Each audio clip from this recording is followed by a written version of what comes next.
Alors, je ne vais pas faire long.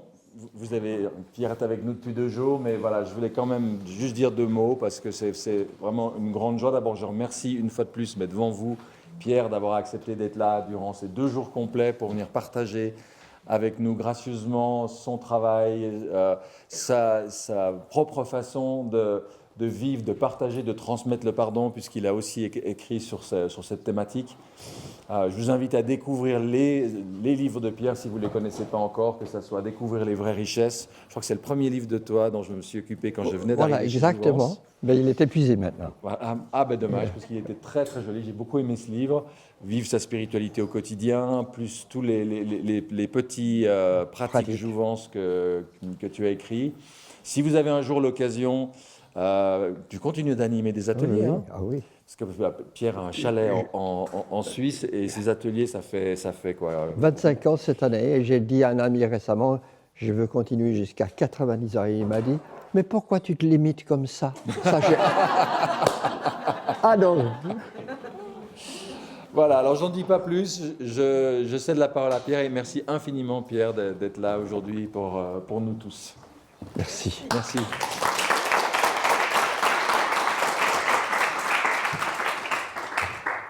Alors c'est une très très grande joie pour moi, vraiment, d'avoir le privilège de m'adresser avec vous. Je vais parler de mon expérience très très modeste du pardon qui a beaucoup grandi grâce à Roger. Et comme vous a dit Olivier, j'ai un message spécial de Roger sur le pardon, écrit spécialement pour vous. Et je l'ai encore eu au téléphone à 00h30 de la nuit de vendredi à samedi, parce que de temps en temps, il arrive à me téléphoner. Et il est dans la pire prison où il a été en 30 ans, et il reste dans le pardon. Alors c'est quelque chose de très fort pour nous. Je voudrais aussi surtout remercier Annabelle et Olivier de m'avoir invité à partager avec vous cette très modeste expérience. Parce que je trouve que les cercles de pardon sont une des choses, je l'ai dit publiquement et je continuerai à le dire, une des choses les plus importantes au niveau mondial dans le domaine du développement personnel. Parce que nous sommes dans un monde qui physiquement et au niveau communication se rapproche de plus en plus, mais où il y a des divisions qui semblent s'ancrer et s'acharner. Et les cercles de pardon sont déjà un outil vital de survie pour la planète. Et là, tout à la fin, je vous partagerai avec vous une idée très très très forte sur ce que vous êtes sans le savoir. Déjà, cette nation servante, conçue par Hugh Schonfield en 1938, et qui pour moi est quelque chose de très très fort. Je suis dans mon cheminement spirituel qui a pris toutes les couleurs et tous les détours et les contours, les hauts et les bas, à travers les enfers et les ciels. Je suis très touché par un grand mystique américain du siècle dernier que j'étudie depuis 2-3 ans, Joel Goldsmith. Je reçois tous les jours un petit message sur Internet. Et Joel a fait un parcours de combattant. Et il disait « Nul ne peut entrer dans ma conscience qui a besoin d'être pardonné, car je lui ai déjà pardonné 70 fois 7 fois. » Et pour moi, ça, c'est quelque chose d'absolument sublime. Et je commence à le vivre. Je voudrais partager avec vous une expérience qui m'a fait ressentir que je commençais à maîtriser cette attitude. Il y a à peu près 1 an, j'étais à mon bureau, à mon ordinateur, où je passe comme vous des heures et des heures par jour. Et tout à coup, je reçois un téléphone, et puis un monsieur avec un accent indien très prononcé, qui parle anglais, Il me dit, voici, c'est le bureau Apple Windows à Londres qui vous téléphone. Ce bureau, bien sûr, n'existe pas. Et il faut d'abord que je vous dise que je suis un paléo-néandertalien en informatique. Hein. On peut me faire tout avaler, je comprends juste le minimum pour envoyer mes mails et faire des trucs sur mon ordinateur. Mais le langage informatique, c'est un peu comme du vieux mongol pour moi. Alors, tout à coup, je vois sa souris qui se promène sur mon bureau.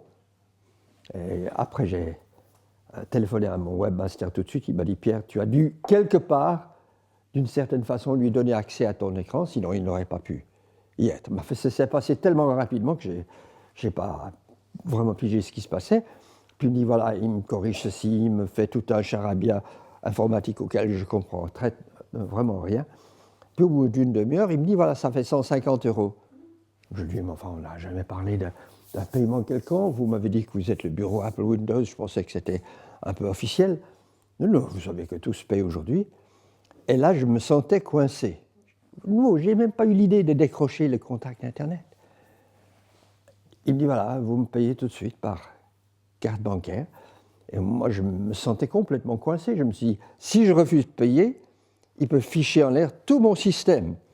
Et par la suite, que j'ai tout dû nettoyer, mon webmaster m'a dit, mais il a posé des sleepers, c'est-à-dire des, je ne sais pas comment on dit en français, des trucs qui lui permettent depuis Londres, ou plutôt de Nouvelle-Delhi ou Bombay, de suivre ce qui se passe sur mon ordinateur.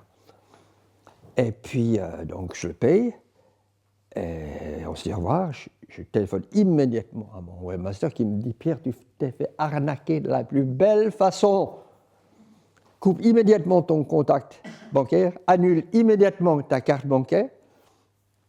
Ce que j'ai fait, et j'ai la seconde où j'ai compris que j'avais été arnaqué, le tout ça m'a coûté à peu près 450 € avec le remplacement de mon système et tout. J'ai immédiatement commencé à bénir l'homme en question. Et c'était instantané.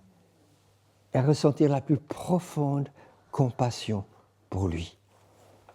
Mais quelle tristesse de passer sa vie à arnaquer des gens du matin au soir.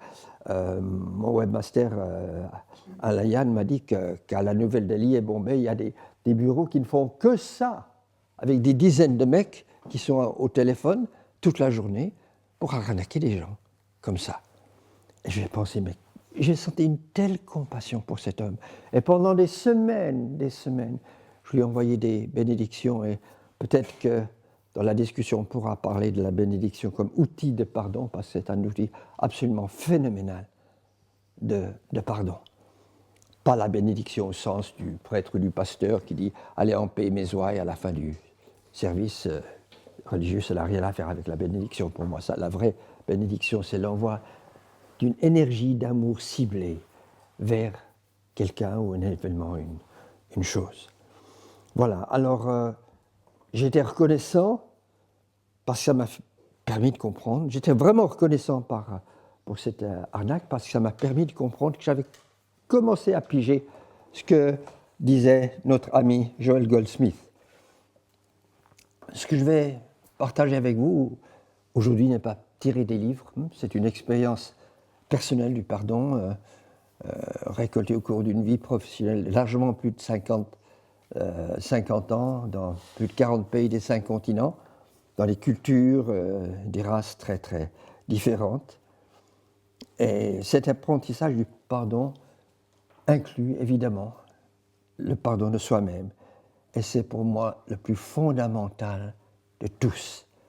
Car je crois que lorsqu'on s'est totalement pardonné, on ne peut plus en vouloir à une seule personne ou une seule chose sur la planète. Même pas les Assad, Monsanto et Trump et autres pollueurs de la planète. D'ailleurs, M. Trump, dès qu'il s'est déclaré comme candidat, j'ai commencé à le bénir. Et j'ai senti une impulsion. Et depuis qu'il est président, je le bénis tous les jours, mais vraiment du fond du cœur.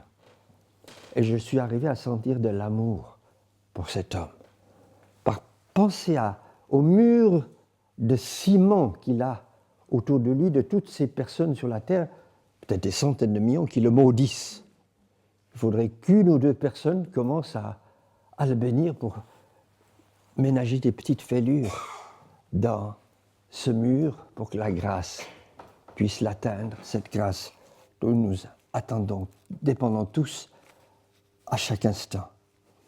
Et je pense que pour vous, cette attitude de pardon total de soi-même est spécialement important comme animateur de cercle de pardon, sinon vous allez être trop souvent dans la projection. Et il faut complètement se débarrasser des réflexes inconscients de projection si on veut pouvoir vraiment accueillir le pardon des autres et le nourrir. Et pour moi, là, dans mon petit cheminement du pardon, la prise de conscience que chacun est à chaque instant à son plus haut niveau de conscience est la démarche la plus fondamentale. Si j'ai pu instantanément pardonner à ce monsieur qui m'avait arnaqué, c'est parce que je sentais que c'était son plus haut niveau de conscience. Je ne voulais pas le partager, mais c'était le sien à ce moment-là. Il y a une très très belle histoire de Bouddha, c'est peut-être l'histoire que je partage le plus dans mes stages. On a tous nos petites histoires. Je sais que ce que je trouve phénoménal chez Olivier, c'est son utilisation des métaphores. Parce qu'aujourd'hui, on est dans une situation où on est tellement bombardé d'informations qu'on ne se rappelle plus de rien. Mais si les grands maîtres, les Bouddhas, les Jésus et d'autres ont parlé en paraboles, c'est-à-dire métaphores, c'est parce qu'ils savaient déjà il y a 2000 ans que c'est ce que les gens vont retenir. Alors c'est une très belle petite histoire de Bouddha qui était debout sur la place d'un village à communiquer, à prêcher.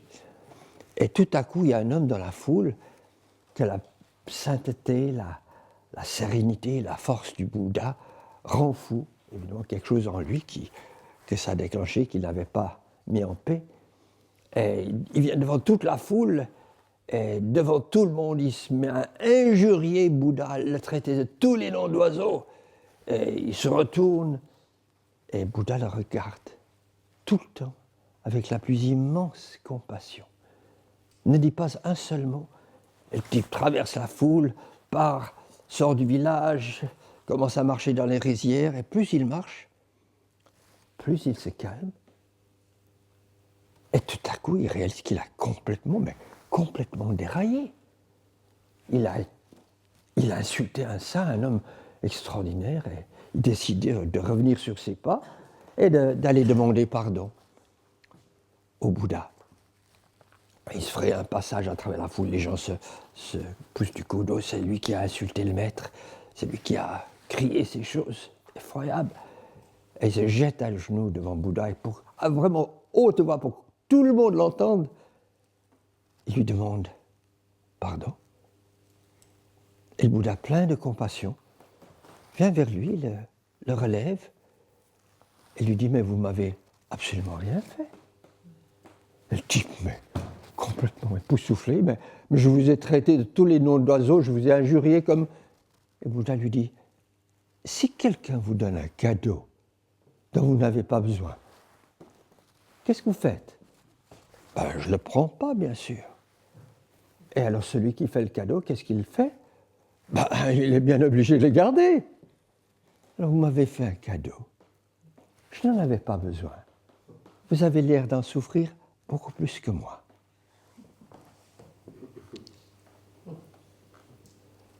Cette histoire est une histoire du pardon absolument extraordinaire. Et aujourd'hui que je vous le raconte, c'est comme si je la lisais pour la première fois. C'est parce que Bouddha avait tellement clairement saisi que cet homme était à son plus haut niveau de conscience, qu'il y avait quelque chose en lui qui n'allait pas du tout. Bouddha n'allait pas se mettre de travers, pas se laisser déranger par la souffrance de quelqu'un d'autre, puisqu'il était là pour la diminuer. Nous célébrons ce week-end la mort d'un des plus grands avatars de la planète, un certain Jésus qui a vécu il y a environ 2000 ans, qui est mort il y a environ 2000 ans. Et ce n'est que lorsque j'ai compris que chacun est à son plus haut niveau de conscience que j'ai compris cette phrase, sentez, incroyable de Jésus sur la croix. J'ai compris depuis peut-être 1 ou 2 ans, alors que j'ai même fait de la théologie avant de faire la sociologie. Père, pardonne-leur, car ils ne savent ce qu'ils font. Quoi ? Les pharisiens et les grands prêtres ne savaient pas ce qu'ils faisaient, mais qui avaient minutieusement planifié la mort de Jésus pour se débarrasser de cet effroyable troublion qui commençait à semer le doute dans les rangs de leurs fidèles. C'était planifié, ils savaient parfaitement ce qu'ils faisaient. Et Jésus dit qu'ils ne savaient pas ce qu'ils faisaient.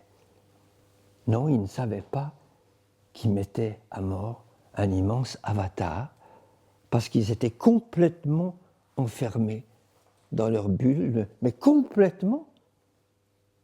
Et en plus de ça, elle était renforcée avec du béton armé parce que c'était leur esprit de propre justice. Et Jésus a vu à travers cela. Et c'est pour cela qu'il a pu leur pardonner. Mais si les autres sont à leur plus haut niveau de conscience, alors nous le sommes aussi.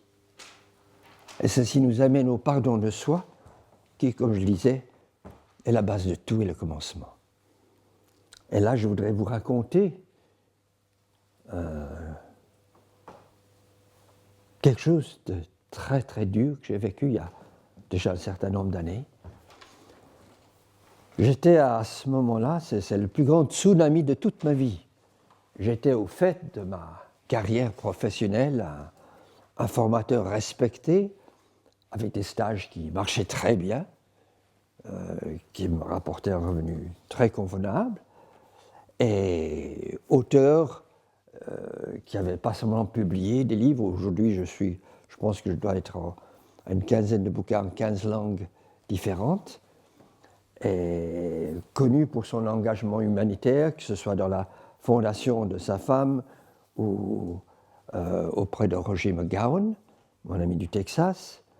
Une santé de fer, je n'allais jamais chez le médecin. J'ai actionné mon assurance maladie pour la première fois à 73 ans, 73 ans pour mes amis suisses. Et puis un mariage que tout le monde donnait en exemple. Et en quelques semaines, tout s'est effondré. Mon mariage craque. Je suis parti du jour au lendemain de la maison. Ma santé, j'ai eu le plus gros défi de santé de ma vie avec des prédictions médicales vraiment pas roses si je ne suivais pas ce traitement ultra lourd qu'on me prescrivait. Mon énergie,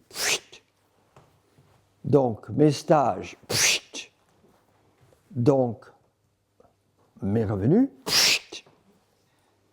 et en plus de ça, un chemin spirituel bétonné de 35 ans qui éclate en 1000 morceaux. Et pendant 3 ans, j'étais dans la vallée de l'ombre de la mort, avec des pensées suicidaires et tout, la totale complète. Mes finances pratiquement ruinées, enfin bref, c'était pas drôle, et surtout cette culpabilité d'avoir quitté une femme extraordinaire, qui est une des personnes que j'admire le plus sur la terre. Et il y a 2 phrases qui m'ont profondément aidé à tenir le coup.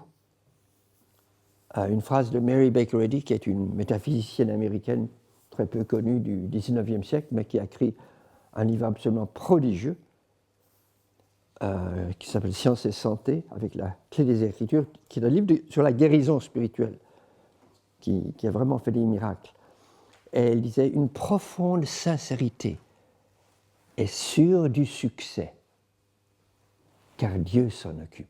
Mettez la source, mettez la lumière. Moi, le mot Dieu est un mot que j'utilise avec des pincettes de plus en plus. Mais enfin, pour vous, pour chacun de vous, je sais, ici, ça veut dire quelque chose. Alors, une profonde sincérité est sûre du succès, car Dieu s'en occupe. Et une phrase de mon très cher ami Roger, jusqu'à ce qu'il arrive ici, il y avait un Roger dans ma vie, maintenant il y en a deux. Où est-ce qu'il est le deuxième? Là. Et Roger qui, dans la noirceur absolue du couloir de la mort, m'écrivait, encore une belle métaphore pour toi, Olivier. Je suis accroché à une corde par ma main droite. Quelqu'un m'a attaché la main gauche derrière le dos. Et quelqu'un me tire par les pieds. Et je m'accroche. Je me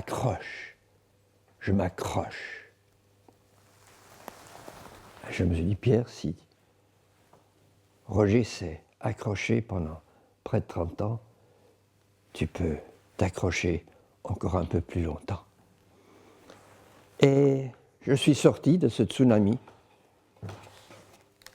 Et aujourd'hui, je dis merci pour chaque journée passée dans cette vallée. Le plus difficile, c'était moi qui avais écrit un livre, Plus jamais victime, qui est mon best-seller. C'est vendu à près de 50 000 exemplaires. Je me sentais totalement victime de moi-même et de personne d'autre. Alors me pardonner ne fut pas facile. Surtout, je dis, à cause d'avoir quitté cette femme extraordinaire qui est, pour moi, elle vit pour servir. Elle a créé sa propre formation, sa fondation pour les droits des femmes et des enfants. Elle ne fait que servir. Et aujourd'hui, je le répète, je peux dire un grand merci à l'univers, à la vie, de m'avoir amené sur ce chemin, aussi dur fut-il, et j'ai pu me pardonner. Une autre phrase qui m'a beaucoup aidé après être sorti du tsunami, c'est d'une très chère amie qui est maintenant décédée, qui était rédactrice en chef de la revue littéraire anglaise Cygnus. Je ne sais pas si tu as connu la revue Cygnus. Et une femme merveilleuse, Anne Napier.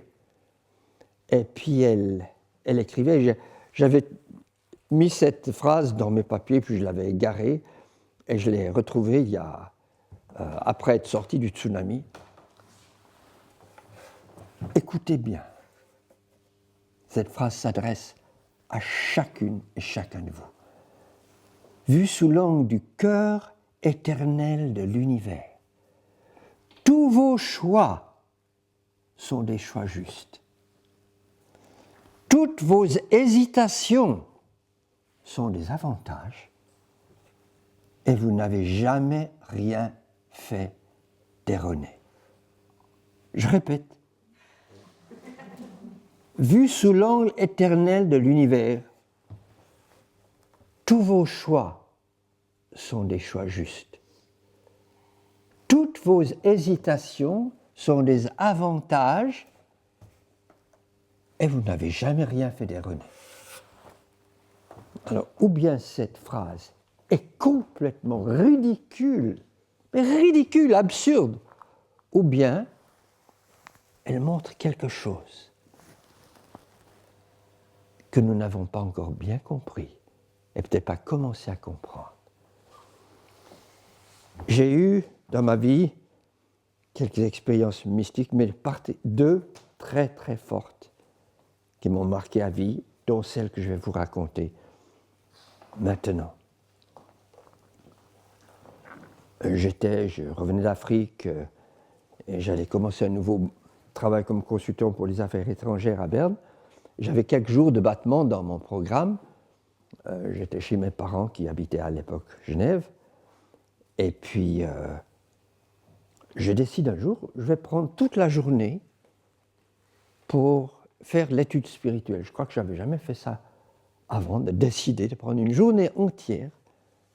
Et il y avait une salle de lecture publique du mouvement auquel j'appartenais à l'époque, ce mouvement de la science chrétienne, à Genève. N'importe qui pouvait venir étudier. Il y avait des tas de livres de référence, des concordances, toutes sortes de choses. Vous vous installiez à une table, personne ne vous dérangeait de toute la journée. Et je suis venu à 9h du matin à l'ouverture. Et puis, j'ai passé une journée fabuleuse à méditer, écrire, écouter, lire. Et quand je me suis mis à la table à 9h en arrivant, j'ai demandé à l'univers, qu'est-ce que tu veux que j'étudie?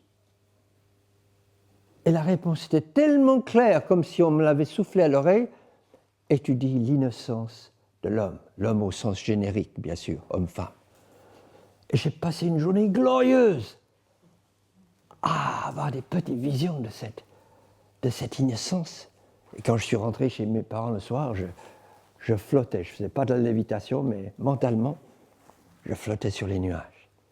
Et le lendemain, j'avais rendez-vous dans un café au centre de Genève avec une amie du mouvement auquel j'appartenais, une femme qui avait dans la quarantaine, avec déjà des grands-enfants. Et elle avait eu une éducation catho ultra rigide. Je pense que certains d'entre vous savent un peu ce que c'est. Et pour elle, la sexualité, c'était à prendre à peine avec des pincettes. Pourtant, elle avait des grands-enfants. Et chaque fois qu'elle avait des rapports avec son mari, elle se sentait coupable. Alors, c'est pas très drôle, après 20 ans de mariage. Alors, elle m'avait dit qu'elle voulait me voir pour discuter un peu de cette question. Alors, je prends le tram, puisque je n'ai pas de voiture depuis 50 ans. Et tout à coup, avant d'arriver à l'arrêt où je devais descendre, le Mollard, le tram est comme rempli de lumière. Quelque chose, une vibration incroyable. Et je vois, comme je vous vois, je vois l'innocence de chaque personne dans ce tram. L'innocence ontologique, essentielle, fondamentale. C'était incroyable. Et je descends à l'arrêt. J'avais envie de lever les bras et crier « Vous êtes innocent, vous êtes innocent !» La même vision dans la rue, comme je ne voulais pas qu'on m'emmène à l'asile psychiatrique. Comme j'avais un rendez-vous, j'ai gardé mes rendez-vous. Je l'ai bouclé, mais ça chantait là-dedans. Et je suis allé voir cette collègue et au bout d'une demi-heure, c'était terminé. Et puis elle m'a envoyé une lettre de remerciement profond. Et j'ai senti que quelque chose avait passé. Alors, maintenant que je vous ai raconté cet incident, et cette vision concerne chaque personne dans cette salle, y compris le mec qui vous parle. Là, je répète la phrase d'Anne Napier, vue sous l'angle du cœur éternel de l'univers. Tous vos choix sont des choix justes. Toutes vos hésitations sont des avantages et vous n'avez jamais rien fait d'erroné. Je vais vous laisser méditer pendant des semaines et des mois là-dessus. Savoir que l'essence de chaque être, l'essence, pas l'apparence matérielle, et l'innocence, même les Assad et les Poutines de la planète, doit également nous aider à nous pardonner totalement et sans arrière-pensée à nous-mêmes. Quelles que soient les erreurs que nous avons commises. Et pour moi, je crois que l'étape la plus fondamentale de toute démarche de pardon est là, surtout pour quelqu'un qui anime des cercles de pardon. Donc, se pardonner sans arrière-pensée toute erreur quelles qu'elles soient, y compris les erreurs de pensée. Cela fait 25 ans que j'anime des stages de développement personnel, comme je l'ai dit il y a un instant, dans une série de pays européens. Et pour moi, il n'y a aucun doute que le manque d'amour de soi est le besoin psychologique et spirituel le plus prononcé, le plus criant de notre culture. Notre arrière-plan judéo-chrétien ne nous a vraiment pas préparés à nous aimer profondément, même si le fondateur, ou celui dont on a fait le fondateur, il n'était pas le fondateur, mais on en a fait l'inspirateur, disons, de base, Jésus, disait « Aime ton prochain comme toi-même ». Moi, j'ai grandi dans un milieu protestant, calviniste, très rigide, et tous les dimanches, on nous lisait en chair la confession des péchés, nés dans le péché, enclins au mal, incapables par vous-même d'aucun bien. Quel lavage de cerveau, alors quand vous avez entendu ça pendant 20 ans, toute la semaine on s'accroche péniblement à grimper cette montagne où il y a un Dieu en haut, paraît-il, et on se déchire, on s'accroche, mais finalement on fait quelques centimètres de plus. Et puis, j'ai oublié de dire que dans le calvinisme, la montagne est couverte de savon, en plus, par une petite touche de sadisme supplémentaire. Et le dimanche, on vous, excusez-moi, fout la tête sous l'eau avec cette confession des péchés, puis recommencer le lundi. Alors, quand vous avez fait 20 ans de ça, bye-bye. En tout cas, moi, j'ai dit bye-bye. C'était pas ma tasse de thé. Je me rappelle, ça c'est pour l'anecdote, j'étais membre au collège du groupement biblique universitaire, qui était un groupe très fondamentaliste, conservateur, de gentils petits chrétiens qui priaient pour le salut de leurs camarades. Vous imaginez, ces petits innocents. Hein? Et on a fait une retraite avec un pasteur qui, à l'époque, était très connu. Il parlait à la radio, parfois avec une certaine vulgarité, ce qui était un peu étonnant. Et on faisait un week-end sur la repentance. Moi, je ne savais pas vraiment ce dont je devais me repentir.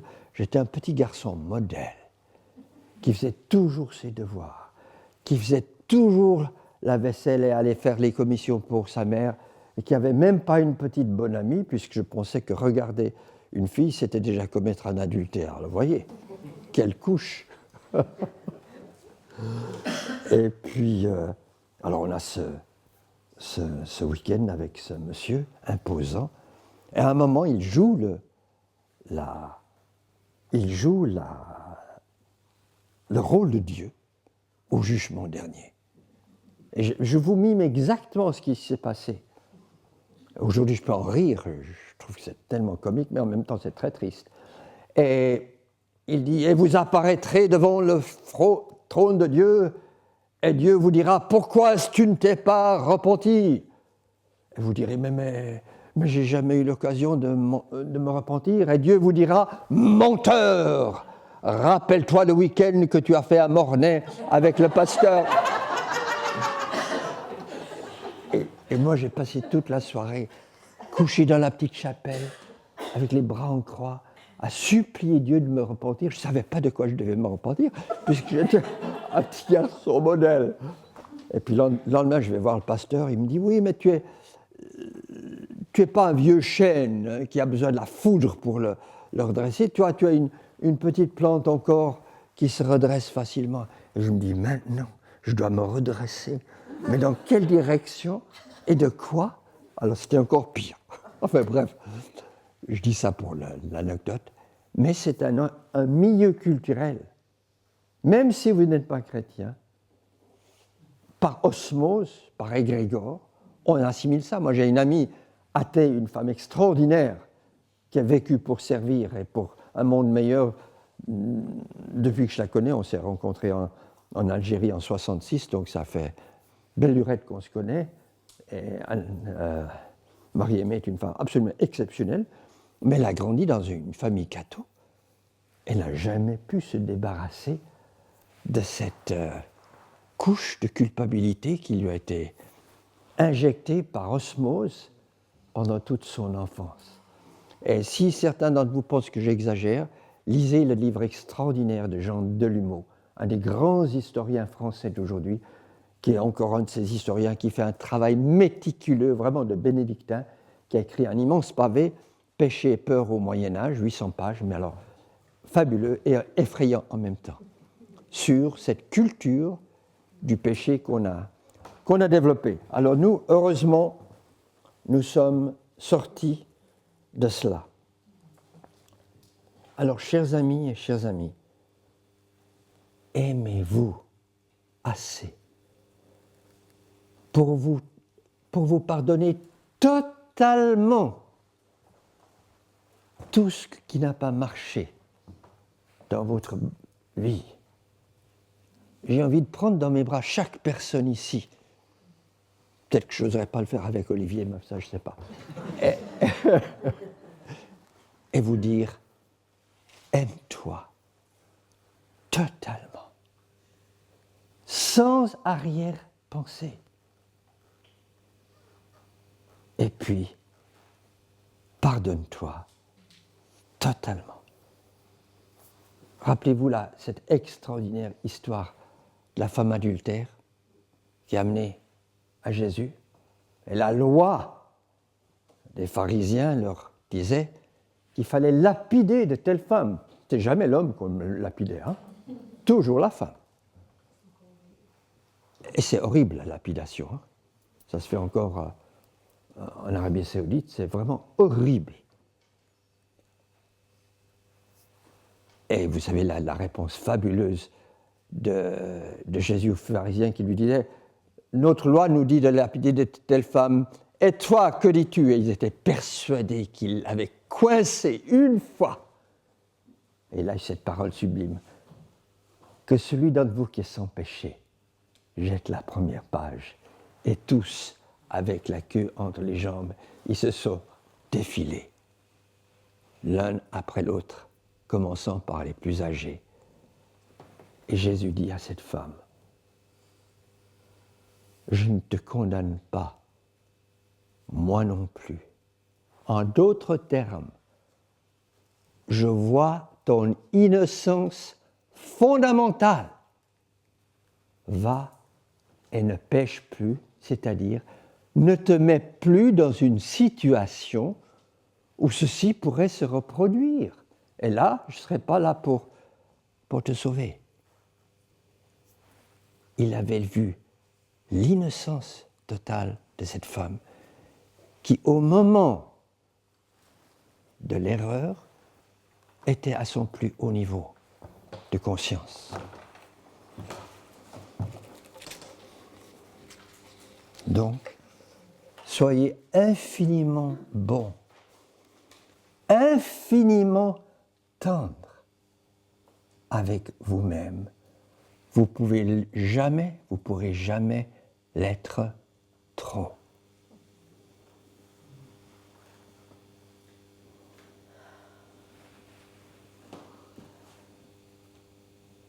Vous pourrez jamais être trop bon avec vous-même. Vous m'entendez? Jamais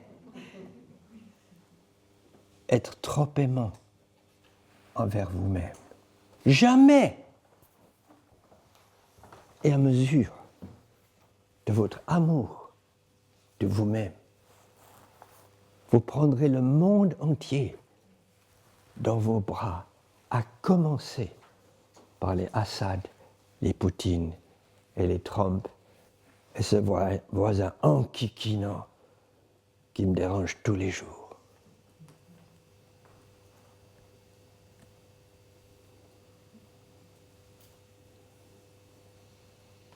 L'univers vous aime infiniment parce que l'univers n'est qu'amour. Et là, je voudrais partager avec vous la plus puissante expérience de toute ma vie, sur laquelle toute ma vie se fonde. Je vous disais, j'étais membre de ce mouvement spirituel pendant 35 ans, et un des côtés très positifs, parce que je veux reconnaître qu'il a eu, si je suis resté si longtemps, c'est parce qu'il y avait des côtés aussi positifs, pas seulement une grande fermeture à l'égard des autres enseignements, mais une capacité, une approche de guérison spirituelle phénoménale. Et j'étais en Afrique pour la réunion du conseil d'administration d'une très grande organisation paysanne de la base, dont j'étais un des membres fondateurs, qui fut, dans les années 80-90, la plus grande organisation paysanne de toute l'Afrique, mouvement 6S au Sahel. Et j'étais allé pour la réunion du conseil d'administration. Et puis le dernier jour, j'attrape la dysenterie. Alors, au début, c'est pas grave, ça peut devenir grave. Mais au début, c'est pas grave, mais c'est drôlement kikinant, il faut tout le temps courir aux toilettes. Alors, je fais mon travail spirituel tout l'après-midi. Puis le soir, je pensais que c'était réglé, je vais manger avec une copine burkinabé. Et puis le lendemain, en partant à l'aéroport, rebelote, ça recommence. Oh non, mais tu dois recommencer ton travail. Alors dans l'avion, j'étais avec mes concordances, mes références, mes affirmations, mes mantras, tout ça. Et je faisais toutes mes petites méditations, tout ce que je faisais habituellement pour me débarrasser d'un problème physique. Et j'étais assis à côté d'un petit garçon, non accompagné avec sa petite pancarte. Et la stewardess qui s'occupait de lui était absolument adorable.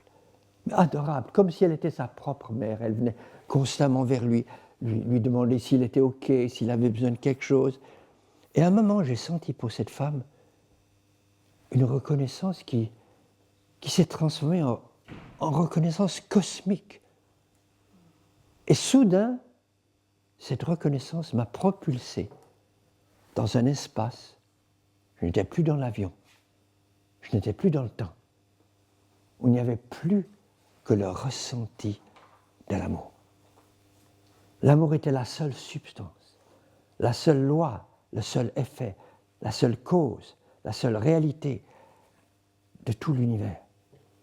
Et le plus merveilleux de tous, c'est que Pierre Pradavant avait complètement disparu. Plus de Pierre Pradavant. Plus aucune conscience d'ego. Juste le ressenti de l'amour infini. Et pendant quelques instants, je ne sais pas combien, puisque j'étais hors du temps, je peux vraiment dire, en vous regardant dans les yeux, la conscience divine était ma conscience. Puisqu'il n'y avait plus d'ego. Et c'est évidemment le seul moment de ma vie où j'ai touché à la liberté totale, puisque la seule barrière à cette liberté totale, c'est l'ego. D'ailleurs, je crois qu'on est ici, sur Terre, avant tout, pour dépasser l'ego. Je crois que ça, c'est notre devoir à domicile. Et tout à coup, je reviens dans l'avion, je suis dans mon siège, le petit garçon est là, je sens quelque chose qui bouge dans mes entrailles, et en 5 secondes, la dysenterie, finie. Mais évidemment, ce n'est pas ça la vraie guérison. C'était agréable, mais la vraie guérison, c'était ma vision de ce qu'est la vraie réalité. Et cet amour nous chérit à chaque instant, au-delà de tout ce que nous pouvons imaginer. Et si nous ressentons cet amour nous tenir dans ses bras, nous ne pouvons plus en vouloir à qui que ce soit sur la planète. Même pas Monsanto et Bayer. Et ça a été les 2 derniers gros morceaux à digérer pour moi. Je travaille encore là-dessus. Assad, c'est plus un problème. Comme je dis Trump, je sens de l'amour pour lui, mais je ne sens pas encore l'amour pour Monsanto et Bayer. Alors je continue à travailler là-dessus. Alors je voudrais vous lire,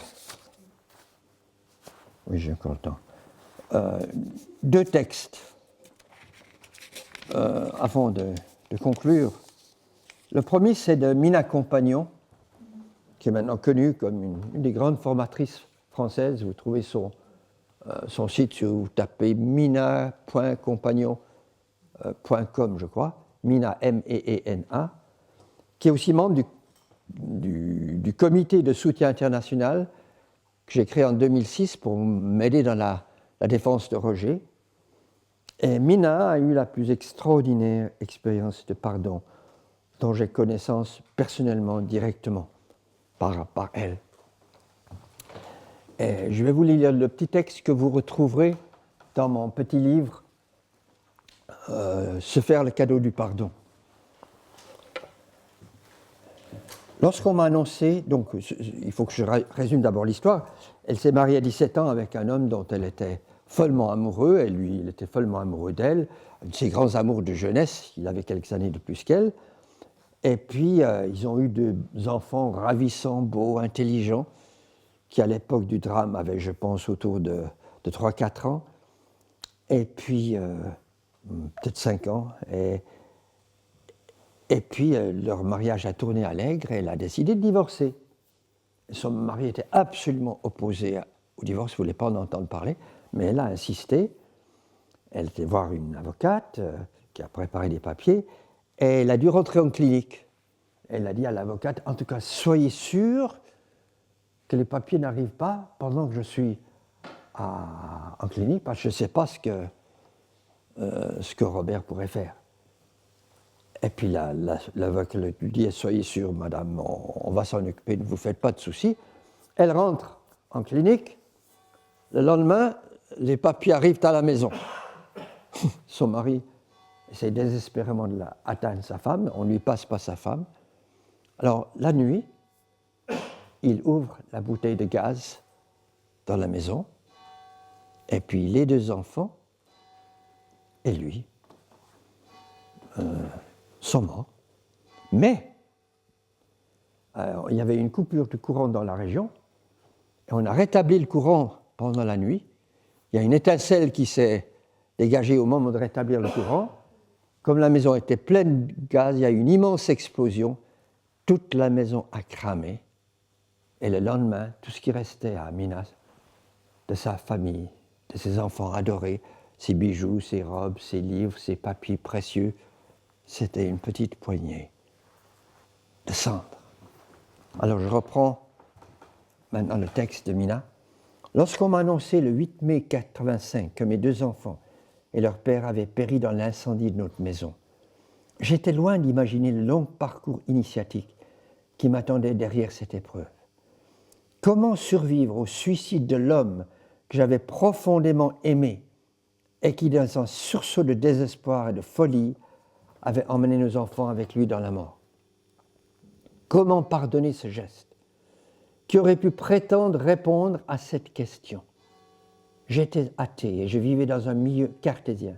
Donc aucune religion à laquelle me raccrocher, aucun psy qui entre en empathie avec la violence de ma souffrance, juste la solitude de la douleur et les défenses intérieures qui s'écroulent, l'ego désemparé qui se fragmente, une mort symbolique. Et c'est justement cette douleur et les pertes de repères, ainsi que l'amour inconditionnel que je portais à mes enfants, qui ont été mon salut. La douleur et les pertes ont été mon salut. Survivre pour qu'il ne soit pas mort pour rien. Profiter du fait que l'ego a baissé les armes pour ouvrir d'autres portes intérieures. Plonger dans le deuil pas à pas, sans support médicamenteux qui occulte la conscience. Accepter les mains qui se tendent et me font découvrir de nouveaux chemins, d'autres façons de penser, de vivre, d'agir. Toucher à l'essentiel et plonger dans les infinies ressources du voyage intérieur. Parce que pour guérir, il n'y en a pas d'autre. Soulever les voiles de l'oubli et du « qui suis-je ». Et puis 7 ans plus tard, cet instant ultime, hors du temps, en Inde, à Bénarès, seul face au foyer de crémation, qui réveille cette nuit terrible, où les flammes ont dévoré ceux que j'aime. Soudain, un voile se déchire, un instant d'éternité. Les corps que je vois ne sont que des carcasses vides de leur essence, de leur âme. En quelques secondes, je comprends tout. Je suis envahi par une immense gratitude. Mes enfants, leur père, ont été les catalyseurs de mon réveil intérieur. Je suis envahi d'une immense gratitude. Le miracle, la grâce qui descend dans mon cœur, la foi vivante sans dogme ni appartenance, un éveil spirituel. Je suis en train de vivre l'essence même du mot pardon. Pardonner, c'est découvrir le don qui est caché derrière l'épreuve. C'est reprendre la responsabilité de ce qui nous arrive et ne pas tenter d'accuser qui que ce soit. 2. S'il n'y a plus de coupable, à qui devrions-nous pardonner ? Pardonner, c'est se remercier et remercier l'autre. Donc, découvrir le don caché derrière la preuve, reprendre la responsabilité, se remercier et remercier l'autre. Pardonner, c'est sortir de la dualité et découvrir que nous ne sommes qu'un avec nos co-créateurs. Point 4. L'ultime pardon se jouera le 8 mai 2010, 25 ans plus tard, lors d'un rituel que j'organise en hommage et à la mémoire de mes enfants et de leur père. Face à leur portrait, je témoigne à chacun de ces êtres aimés tout l'amour que je ressens pour eux, en commençant par mes enfants. Lorsque je me retrouve face au portrait de cet homme, avec qui j'ai connu le meilleur comme le pire, je reste silencieuse, comme pétrifiée. Je me plonge dans son regard et soudain, je comprends dans une émotion partagée par l'Assemblée qu'il n'y a ni coupable ni victime, juste des contrats d'âme que nous avons acceptés. Des tonnes de larmes sortent de mon cœur et se transforment en gratitude. C'est comme si je me souvenais de ce contrat passé. C'est à ce moment qu'une personne médium dans la salle nous dit « J'ai un message de Robert », c'était donc son premier mari. Il dit « Enfin tu as compris. Tu te souviens. Merci. » Alors j'ai cette vision de son visage devenu lumineux et des enfants derrière qui sourient et disent « Nous sommes venus pour te faire avancer sur ton chemin spirituel comme convenu. »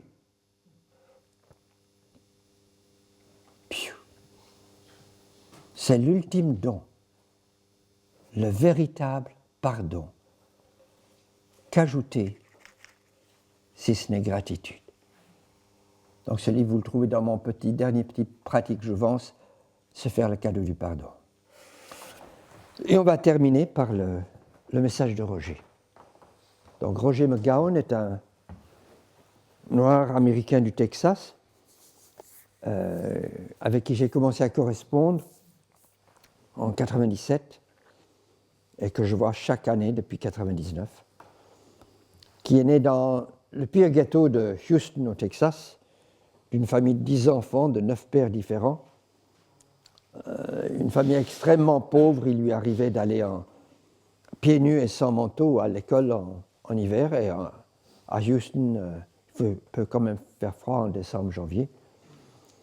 Et il est le seul des 10 enfants à avoir terminé l'école primaire, avoir eu un job régulier, avoir à l'époque un appartement et une voiture. Et les autres membres de la famille empruntaient sa voiture quand ils en avaient besoin. Et sa mère, à un moment, a été gravement malade et il adorait sa mère. Et elle est tombée emmenée à l'hôpital, elle était dans un long coma, dont elle est sortie juste quand Roger l'a visitée, une fois. Et elle lui a dit « Roger, ta vie a bien marché à toi, Ce n'est pas le cas de ton frère Charles. Son frère Charles était devenu un petit gangster qui dévalisait des épiceries, des stations d'essence, etc. Constamment, sortait, rentrait de prison. Et puis, occupe-toi de ton frère Charles. Et puis, elle est retombée dans le coma. Et puis, peu de temps après, elle est morte. Alors, vous imaginez l'impact que ces mots ont eu sur Roger. Le sens de responsabilité qu'il s'est senti. Et un jour, son frère emprunte sa voiture pour faire un hold-up. Le hold-up a mal tourné. Et puis, il a tué le tenancier, la tenancière du bar. Et puis, il s'est enfui avec son cousin qui conduisait la voiture. Et puis, quelque temps après, à cause que quelqu'un avait relevé les plaques minéralogiques, la police est venue arrêter Roger. Et pendant 6 heures, il se faisait vraiment cuisiner comme la police texane sait cuisiner les Noirs, croyez-moi. C'est pas rigolo. Il a pensé à la promesse qu'il avait faite à sa mère et il s'est dit, oh, je vais prendre la faute de Charles sur moi, comme ça il va changer de vie. Et puis avec un bon avocat, je pourrais prouver, puisque j'ai un alibi, il était chez sa copine, que je n'étais pas du tout dans cette histoire. Mais si vous êtes pauvre et noir, au Texas, votre chance d'avoir une justice correcte sont à peu près nulles. Il a eu un avocat alcoolique notoire. Par la suite, le barreau du Texas lui a interdit de défendre des condamnés à mort. Mais le mal était déjà fait, il a déjà eu 16 clients condamnés à mort. Et qui n'est jamais venu voir Roger avant le procès, qui a préparé la plaidoirie de défense de Roger sur la base du rapport de police qui accusait Roger, alors vous voyez la couleur, qui se vantait d'être l'avocat américain qui avait eu le plus de clients condamnés à mort. Pour un avocat, un peu bizarre. Et finalement qui ronflait pendant le procès, s'endormait dans le tribunal, tout le tribunal pouvait l'entendre ronfler, et le président du tribunal ne faisait même pas réveiller par un huissier. Alors à l'issue d'un procès absolument cousu de fil blanc, Roger a été condamné à mort. Et le plus dur, et je pense que ça a été le jour le plus dur de sa vie, c'est qu'avant le procès encore, il a vu aux nouvelles le soir que son frère avait été abattu dans la rue par la police lors d'un autre hold-up qu'il faisait. Et ça a dû être le jour le plus dur de la vie de Roger. Voilà cet homme qui s'est totalement sacrifié, en espérant que son sacrifice ferait réfléchir son frère. Il le voit mort devant ses yeux, donc son sacrifice totalement inutile, et il est rentré en prison dans un état de rage, de révolte, qui a duré jusqu'à ce qu'il découvre le pardon. Alors il m'a envoyé ce texte, comme je dis, qui a été préparé spécialement pour vous. Et l'apprentissage du pardon continue. Il est dans sa 5e prison, qu'il décrit comme la pire des 5 où il a été, y compris le condamné à la mort, parce que beaucoup de gardiens là, qui sont dans cette prison, sont envoyés d'autres prisons qui n'en veulent plus, tellement ils dysfonctionnent. Et j'ai reçu un téléphone de lui, comme je vous ai dit, dans la nuit de vendredi à samedi à 00h30, où il m'a confirmé qu'il avait encore un gros problème de rapport mensonger de gardien sur son dos. On a dit que pardonner est divin. Père, pardonne-leur, car ils ne savent ce qu'ils font, s'exclama Jésus sur la croix, alors que ses exécuteurs riaient et se moquaient de lui. Est-ce que vous ou moi aurions pu faire la même chose si nous avions été à sa place? Nous aimerions sans doute le croire, mais de pardonner dans de telles conditions exigerait un pouvoir divin que Jésus avait heureusement. Mais peut-être aurions-nous pu le faire si nous avions su ce que Jésus savait, à savoir qu'il était le Fils de Dieu. Et à cause du même Jésus, nous savons aussi ce qu'il sut alors, que nous sommes tous fils et filles du même père, de la même mère, et que faire du tort à l'un, c'est faire du tort à tous. Nous apprenons que l'amour et le pardon sont le ciment qui tient ensemble les pierres de l'édifice de notre civilisation. Et à nul autre moment de nos existences, nous ne nous approchons plus de Dieu que lorsque nous pardonnons. À nul autre moment de nos existences, nous ne nous approchons plus de Dieu que lorsque nous pardonnons. Ce n'est pas facile de pardonner. Comment une mère peut-elle pardonner à celui qui a fait du mal à son enfant?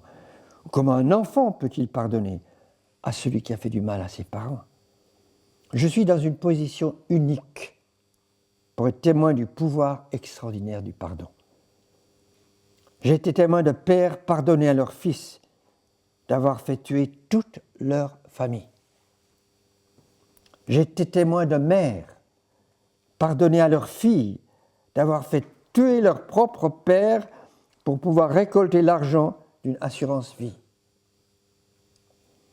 Je l'ai vécu, j'en étais témoin, et j'ai ressenti la douleur qui découle de ne pas pardonner. Je crois que c'est une blessure terrible, quelque chose qui laboure vos tripes et vous laisse vide, incapable de compassion. Mais je peux aussi partager. J'ai vu avec vous, partager avec vous que je connais aussi l'impact que peut avoir le pardon. Et j'ai vu la dévastation qui suivait chez ceux qui sont incapables de pardonner et sur ceux auxquels on n'a pas pardonné.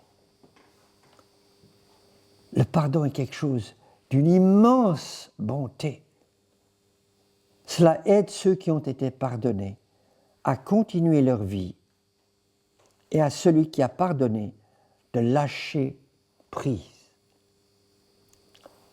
Le pardon crée une métamorphose cellulaire dans l'âme. Je trouve fabuleuse cette expression. Le pardon crée une métamorphose cellulaire dans l'âme et l'esprit et brise la chaîne qui nous attache au ressentiment et à l'amertume qui nous empêche de pardonner.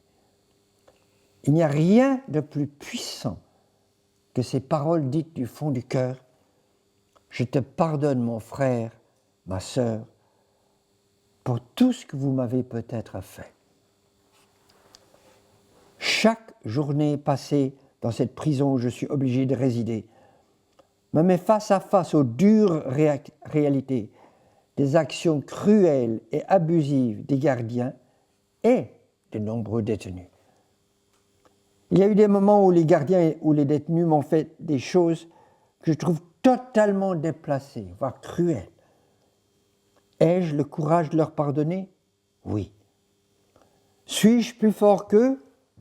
Oui, je le suis. Ai-je le droit de les haïr pour leurs actes? Oui, j'ai le droit. Mais cela me ferait plus de mal à moi si je choisissais de ne pas leur pardonner. Il est essentiel que ceux d'entre nous qui sont conscients et comprenons les forces qui conditionnent nos vies, donnions à l'amour la chance de vaincre. Et c'est seulement par le pouvoir de l'amour renforcé par le pardon que cela semble tant soit peu possible. Je ne voudrais pas vivre dans un monde où personne n'était disposé à pardonner. Pouvez-vous imaginer le type de monde que ce serait? Je peux honnêtement vous dire que j'étais amer et en colère. J'ai même connu la haine. Mais ce n'est que lorsque j'étais disposé à pardonner et capable de trouver la paix en moi-même que j'étais capable de partager la paix et l'amour avec les autres. Chaque jour, je dois faire face au défi suivant: pardonner ou accumuler le ressentiment, aimer ou haïr, exprimer la paix ou la violence. Et à la fin de chaque jour, quand je suis assis au bord la petite couchette sur laquelle je dors. Je tiens dans mes mains une balance imaginaire. Et je suis satisfait si la balance de la journée penche vers le pardon, l'amour et la paix. Je ne peux demander plus, mais tout commence avec le pardon. Il y a tellement d'autres points que je voudrais aborder, mais le temps me manque et je vais conclure.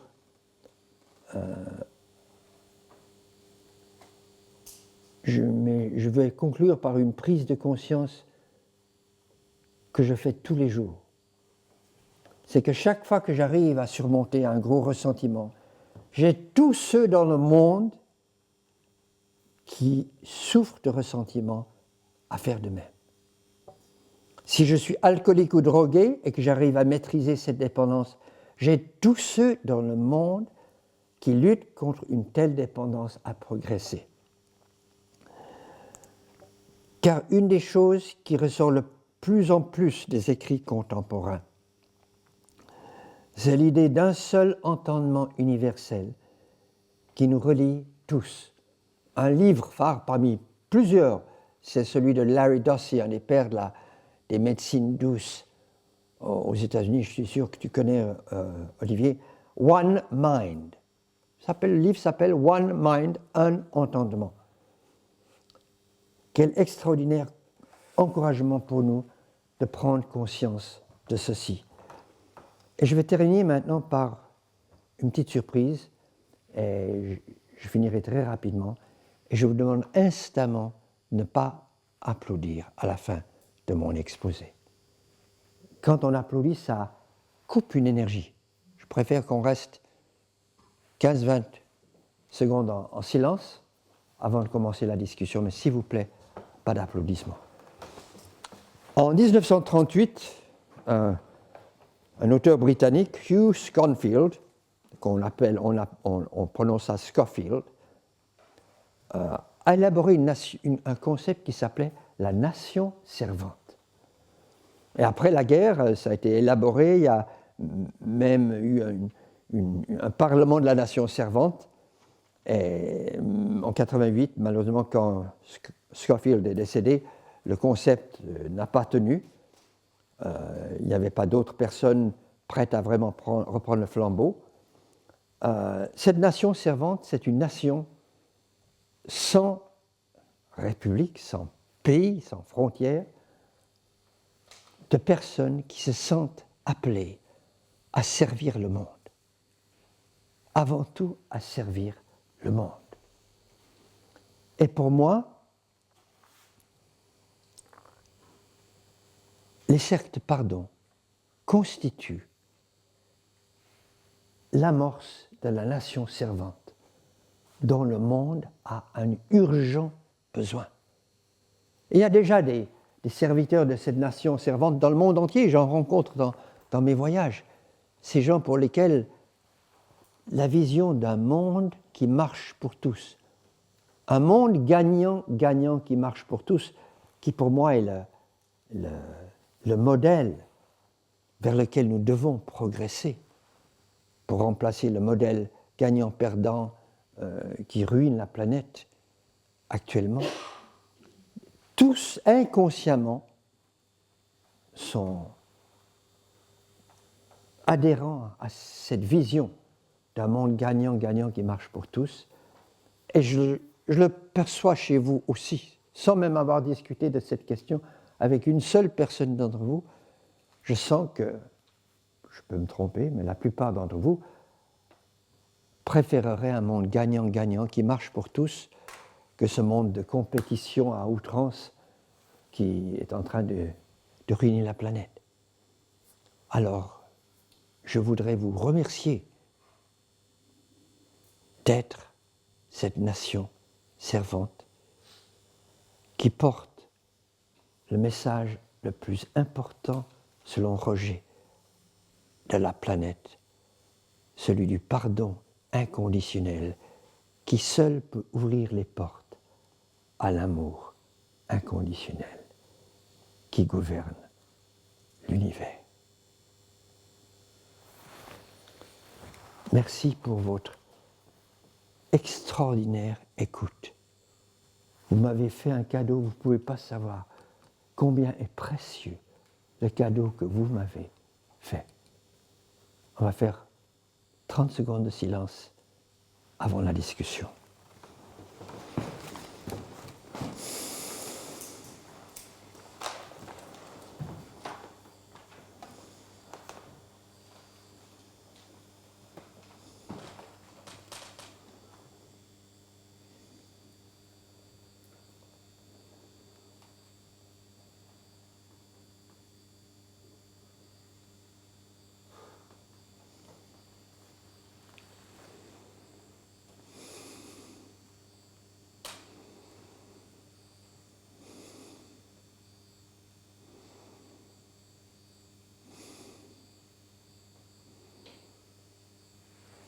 Merci.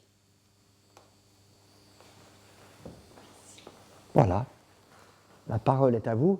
Pour moi, un exposé est une excuse pour avoir une bonne discussion. Je vous assure que la chose la plus joyeuse de mon existence, c'est les discussions que j'ai après mes exposés. C'est ce que j'aime le plus dans ma vie. Alors, allez-y, éclatez-vous. J'attends vos questions. Pierre, Oui. comment as-tu rencontré Roger? Qu'est-ce qui a fait la circonstance de cette rencontre Alors, de cet homme parmi tous les autres? C'est très simple. Il a été condamné en 97 donc à la prison, à la peine de mort. Et en 87, il a été condamné à mort. Et en 96, le tribunal a fixé une date pour son exécution. Et une de ses correspondantes, une femme de Zurich, a commencé à s'affoler, à contacter tous ses amis en disant on ne peut pas permettre ça, c'est pas possible. Et pour moi, là, c'est vraiment la providence. Des amis de Zurich lui ont dit il faut absolument que tu contactes Pierre Pradervant à Genève. Elle était à Zurich. Moi, je n'avais jamais rien eu dans ma vie à faire avec la peine de mort. Je venais de commencer depuis quelques mois mon travail de visiteur de prison, mais ses amis n'en savaient rien du tout. Et j'ai rencontré cette femme, et l'histoire qu'elle m'a racontée de Roger m'a tellement touché. Nous avons créé un comité entre nous, entre ses amis à elle et quelques autres. Chacun a mis quelques milliers d'euros. On a embauché les services d'un avocat privé qui a pu faire annuler la date d'exécution. Pas la peine de mort, juste la date d'exécution. Et j'ai commencé à correspondre avec Roger. Et ces lettres étaient tellement, tellement fabuleuses qu'au bout de 3 ans, je me suis dit, je ne peux pas garder ça pour moi. Ça appartient au patrimoine collectif de l'humanité. Et j'ai un éditeur extraordinaire, Jouvence, qui a pris un gros risque en acceptant de publier un livre qui sortait complètement de leur corde, alors totalement. Et ça marchait. Et maintenant, nous sortons une 3e nouvelle édition avec une contribution de notre très cher Olivier, Message de vie, qui sortira pour le Salon du Livre. Voilà.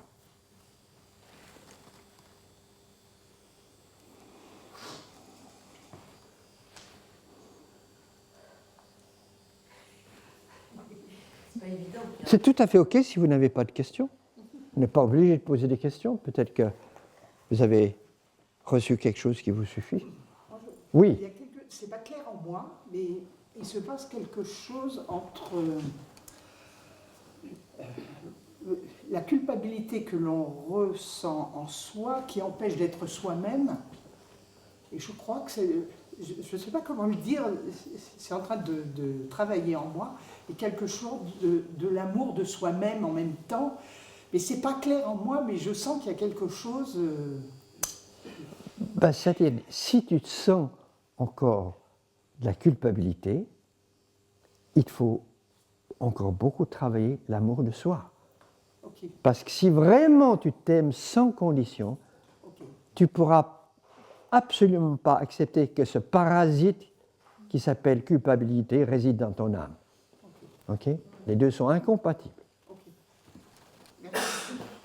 Est-ce que tu te reliais pendant ce tsunami, tu priais, tu avais... Écoute, bon, mon sentier spirituel a éclaté, comme je vous ai dit, en 1000 morceaux. Je continuais à tâcher de méditer, de prier, mais c'était très chaotique. Et parce que j'ai pas pu m'extirper du jour au lendemain du chemin sur lequel j'avais été 35 ans. Ça m'a pris un certain temps pour le balancer. Et je garde les bonnes références, les bonnes choses que j'ai apprises, parce que j'ai aussi appris des choses très précieuses. Si je suis resté 35 ans, c'est qu'il y avait des fruits importants, notamment en 40 ans, je ne me suis absolument pas servi de médecine, sauf pour 3 attaques de palu en Afrique, parce que le palu, on ne joue pas avec, hein, c'est facilement mortel. Mais les 2 dernières attaques, j'ai pu les surmonter sans aucune aide médicale. Et ça, demande à n'importe quel médecin, ce n'est pas évident. Donc, j'ai quand même récolté des fruits. Donc, pour me recréer maintenant, je pense que je me sens très aidé par Joel Goldsmith, qui a une vision non dualiste, une des plus pures visions non dualistes que je connaisse. Je vais peut-être expliquer cette différence entre dualisme et non-dualisme, qui n'est pas encore répandue partout. 90% au moins des religions, des spiritualités traditionnelles sont dualistes. C'est-à-dire que la divinité, Dieu si vous voulez, est au sommet d'une haute montagne et tout va par deux. Dieu, le diable, l'homme, la femme, la vie, la mort, la matière, l'esprit, le ciel, l'enfer, Dieu, le diable, tout va par deux. Et le croyant passe sa vie à grimper cette montagne dont je vous parlais tout à l'heure, en espérant un jour, si c'est repenti, il faut se repentir, à arriver au sommet. Dans le non-dualisme, c'est plus reposant. Nous sommes déjà au sommet. Et seul le brouillard nous empêche de voir que nous y sommes. Et c'est pour cela qu'on parle d'illumination, parce que le travail celui qui est dans le non-dualisme, c'est souffler le brouillard, pas grimper la montagne. J'ai répondu? Ok. Pierre, Oui. il y a quelques temps, j'ai assisté à une de tes conférences où tu parlais de la force et de la puissance de la bénédiction. Oui, Tu as fait un petit peu allusion tout à l'heure. Est-ce que tu pourrais nous en dire un petit peu plus? Merci de me rappeler ça. C'était mon chemin de pardon, découverte du pardon. J'ai travaillé dans les années 80 pour un groupe d'ONG suisses actifs dans le domaine du développement international, qui avait des programmes en Afrique, en Asie, en Amérique latine pour lutte contre la faim, santé de base, etc. Et j'ai démarré un nouveau programme, financé par ces ONG, en Suisse romande, dans les écoles. C'est un programme d'information sur le tiers-monde. Parce que dans les années 80, en Suisse romande, il n'y avait pratiquement rien sur le tiers-monde, dans les programmes scolaires. Et ça a très très bien marché, ça marchait très bien. Et j'ai voulu à un moment faire une exposition itinérante sur la faim, FIM. Et ils m'ont dit, écoute, Pierre, on est désolé, il n'y a pas un sou dans le budget pour ça. Tu ne peux pas faire ton exposition. J'ai pris à l'époque 13 000 francs suisses, qui fait aujourd'hui en pouvoir d'achat au moins 25 000 francs, pour monter à mes propres frais une exposition itinérante qui est allée d'école en école, qui a très bien marché. Et l'exposition s'appelait « Aujourd'hui, vaincre la faim ». Et ces organisations ont applaudi. Jamais dans l'histoire de ces 4 organisations, il n'est arrivé qu'un employé met de sa poche pour faire son travail. Non mais ça, c'est incroyable. Et l'exposition a bien marché, on en a parlé dans les journaux. Et en même temps, je suis devenu en même temps membre, comme simple volontaire, d'une campagne mondiale contre la faim, née aux États-Unis, qui s'appelait The Hunger Project. Tu te rappelles, Olivier, je pense, hein, le projet faim, qui avait des méthodes un peu américaines. Aujourd'hui, je ne crois plus que j'adhérerais, mais à l'époque, c'était mon plus haut niveau de conscience. On allait dans la rue, on faisait signer des petites cartes contre la faim aux gens, puis l'objectif, c'était d'amener les gouvernements à accepter qu'on pouvait mettre fin à la faim, ce qu'on aurait pu facilement à la fin des années 70, pour l'an 2000, s'il y avait eu la volonté politique. Et ces organisations détestaient cette campagne, peut-être parce qu'elle était américaine, elles étaient un peu gauchistes, etc., mais parce qu'ils venaient des États-Unis. Elles m'ont interdit de parler dans les écoles de la campagne contre la faim. J'ai trouvé stupéfiant. Voilà, des organisations qui luttent contre la faim et qui n'acceptent pas une campagne comme ça, parce que ça avait un fort pouvoir de mobilisation auprès des jeunes, de fixer une date limite et dire voilà, on veut atteindre ça. Mais j'ai accepté. Puis un jour, j'ai été convoqué à une réunion. C'était totalement, disons, il n'y a eu aucun procès verbal, rien, dans l'illégalité la plus totale. Et puis, je ne vous ai pas dit, le slogan de la campagne mondiale américaine, c'était la fin de la faim pour l'an 2000. Moi, je voulais la fin de la faim aujourd'hui, hein, dans mon exposition itinérante. Et puis, un des hommes, un des responsables d'une des organisations qui ne pouvait pas me supporter, et il ne pouvait pas me supporter parce que je pense qu'il a senti une petite dimension spirituelle en moi, et lui, il était un athée militant. Je lui avais une fois dit que je me levais à 4h30 pour méditer. Alors, il s'est dit, ce mec-là, il est complètement ciré, il faut le virer. Alors, nous avons eu une réunion où ils m'ont dit, sans aucun procès verbal, ou bien tu cesses de dire qu'on peut mettre fin à la faim pour l'an 2000, ou bien tu quittes ton travail. Voilà les organisations qui sont financées par le public suisse pour lutter contre le sous-développement et la faim, qui ont applaudi à une exposition qui s'appelle « Aujourd'hui, vaincre la faim » et qui mettent à la porte un employé qui adhère à une campagne mondiale dans son temps libre. Et ce qui était le plus vicieux, c'est que j'ai appris après qu'ils s'étaient concertés entre eux et s'étaient dit, si on met Pierre devant cette alternative, connaissant l'être entier qu'il est, il va quitter son travail. Donc il n'avait pas à me verser une seule indemnité, rien. Et donc j'ai refusé, évidemment. Après 2-3 jours, je me suis dit, je ne vais pas commettre un harakiri moral, et puis rester. Donc je suis parti, mais j'en ai conçu un ressentiment, mais qui me dévorait, vraiment, excusez-moi, c'est bouffer les tripes, c'était comme un râle. Vous savez, le ressentiment, c'est... Et je méditais, je priais, je faisais toutes sortes de choses pendant des mois et des mois. Et c'était devenu une obsession. Je pensais du matin au soir. Obsession au sens psychologique, une idée dont on n'arrive pas à se débarrasser. Et puis un jour, en lisant le Sermon sur la montagne, bénissez ceux qui vous maudissent. Mais bien sûr, Pierre, c'est tellement simple, tu n'as qu'à les bénir. Et j'ai commencé à l'instant même à les bénir dans leur joie, dans leur paix, dans leurs finances, dans leur santé, de toutes les façons imaginables. Et j'ai commencé à faire ça constamment. Et tout à coup, 3 mois plus tard, dans la rue, je commence à bénir les gens, au supermarché, à la poste. Je prenais beaucoup le train à l'époque, je faisais tous les trains, toute la longueur dans les 2 sens pour être sûr de louper personne dans mes bénédictions. Et c'était tellement joyeux.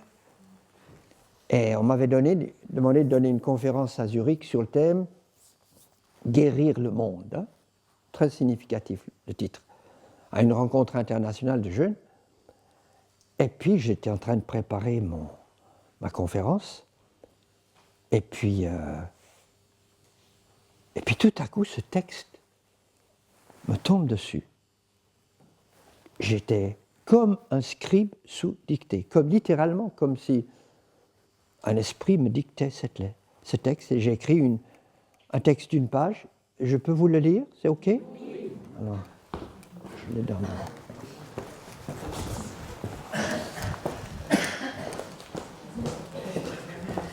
Ah, le petit livre. Ah, voilà. Merci. Voilà.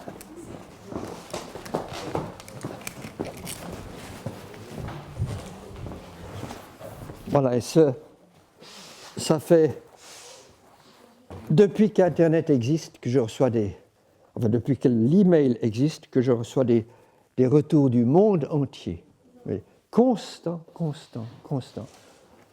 De gens dont la vie a été changée par ce texte. Donc ce n'est pas mon texte, c'est celui qui m'a été dicté.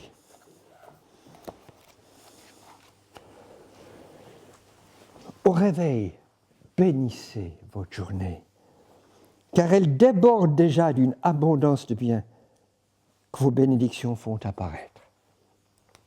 Car bénir signifie reconnaître le bien infini qui fait partie intégrante de la trame même de l'univers. Il n'attend qu'un signe de nous pour se manifester. En croisant les gens dans la rue, dans le bus, sur votre lieu de travail, bénissez-les tous. La paix de votre bénédiction sera la compagne de leur chemin. Elle aura de son discret parfum une lumière sur leur route.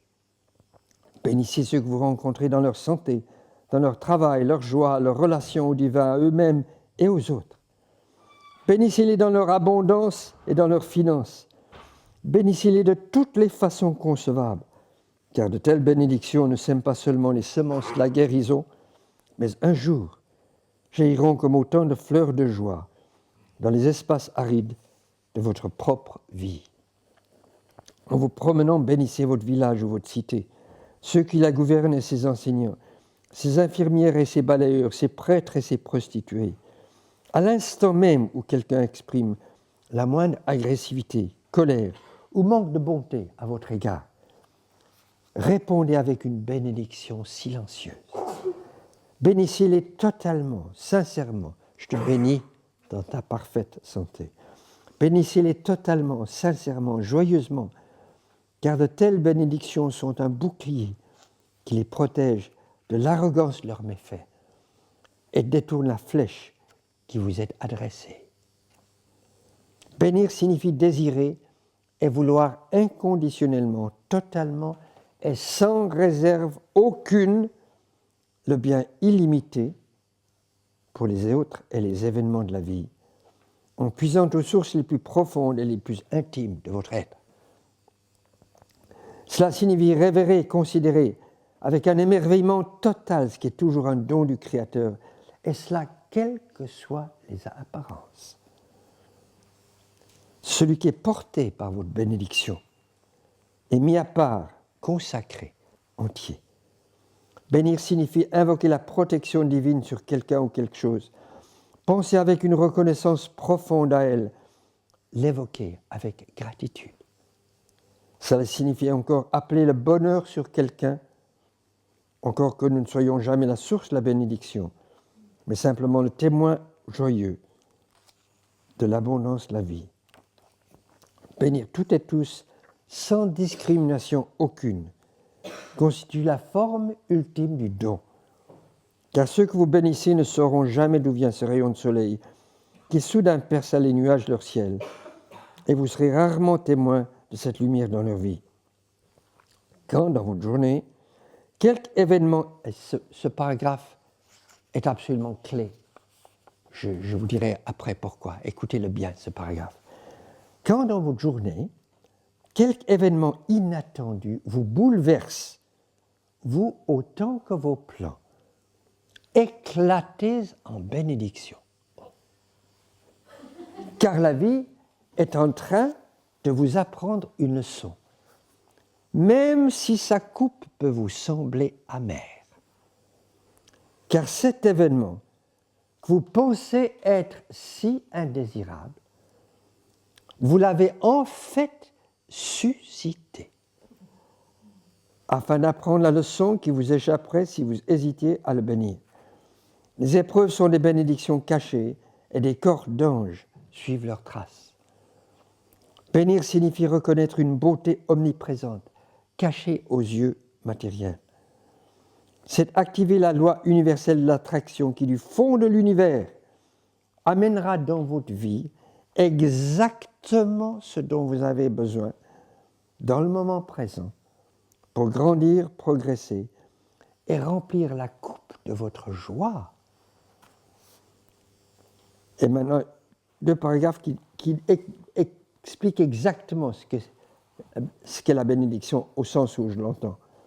Quand vous passez devant une prison, bénissez ses habitants dans leur innocence et leur liberté, leur bonté, la pureté de leur essence et leur pardon inconditionnel. En d'autres termes, on inverse toujours l'apparence matérielle pour affirmer la réalité spirituelle parfaite. Ça, pour moi, c'est l'essence de la vraie bénédiction. Car on ne peut qu'être prisonnier de l'image qu'on a de soi-même. Un homme libre peut marcher sans chaîne dans la cour d'une prison, tout comme les citoyens d'un pays libre peuvent être prisonniers quand la peur se tapit dans leurs pensées. On pense à Mandela et Roger. Quand vous passez devant un hôpital, bénissez ces patients dans la plénitude de leur santé, car même dans leur souffrance et leur maladie, cette plénitude attend simplement d'être découverte. Et quand vous voyez une personne en pleurs ou apparemment brisée par la vie, bénissez-la dans sa vitalité et sa joie.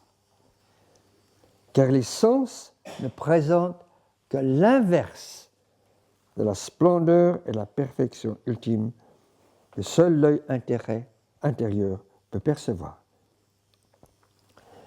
Il est impossible de juger et de bénir en même temps. Il est impossible de juger et de bénir en même temps. Alors maintenez en vous ce désir de bénir comme une incessante résonance intérieure et comme une perpétuelle prière silencieuse, car ainsi vous serez de ceux qui procurent la paix et un jour vous découvrirez partout la face même de Dieu. Post-scriptum, c'est le plus important. Et par-dessus tout, n'oubliez pas de bénir cette personne merveilleuse, totalement belle dans sa vraie nature et si digne d'amour que vous êtes. Alors, il y a un paragraphe que je voudrais reprendre parce que pour moi, c'est quelque chose de tellement important d'avoir compris ça et ça m'a pris 20 ans pour comprendre. Ce texte a été composé en 87. Il m'a fallu 20 ans pour comprendre vraiment ce paragraphe. 10 ans après avoir dû quitter mon travail, j'ai rencontré le monsieur qui avait ourdi le complot contre moi à une rencontre à Lausanne. Et j'ai senti une explosion de joie comme jamais dans ma vie. J'avais envie de le prendre dans mes bras et de l'embrasser. Celui qui avait été mon bourreau. Et puis on a mangé ensemble, on était à une réunion de la Déclaration de Berne, une organisation de développement. Et pendant les jours, mon cœur chantait. J'ai mis encore 10 ans pour comprendre ce qui s'était passé, parce que comme disent les Anglais, I'm a slow learner. J'apprends lentement, mais au moins j'apprends. Alors j'ai compris que ce qui s'était passé, c'était ce paragraphe. Quand dans votre journée, quelque événement inattendu vous bouleverse autant que vos plans, ma mise à la porte était plutôt inattendue. Éclatez en bénédiction, car la vie est en train de vous apprendre une leçon, même si sa coupe peut vous sembler amère. Et quand ça s'est produit, ça semblait très, très amer. Car cet événement que vous pensez être si indésirable, vous l'avez en fait suscité, afin d'apprendre la leçon qui vous échapperait si vous hésitiez à le bénir. Les épreuves sont des bénédictions cachées et des cohortes d'anges suivent dans leurs traces. Alors moi je crois, j'ai fait un contrat d'âme avec ce monsieur athée avant qu'on vienne sur Terre pour qu'il me fasse mettre à la porte afin que je découvre le pouvoir de cette forme de bénédiction qui depuis a touché des centaines de milliers de personnes. Il y a plus de 300 000 personnes qui ont vu la vidéo fabuleuse. J'ai un site sur l'art de bénir. Je vous donne l'adresse. L'adresse est en anglais, mais le site est bilingue anglais-français. www.gentle, G-E-N-T-L-E. Gentle, G comme Georges, E-N, T-L-E, art, A-R-T,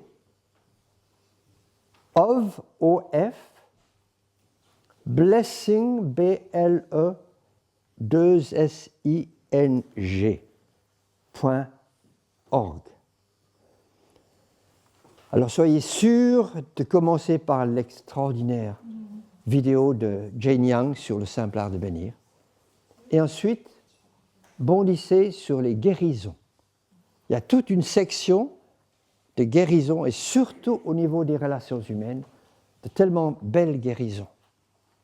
Et y compris une amie médecin qui a été, dit-elle, sauvée des rebelles touaregs grâce à la bénédiction.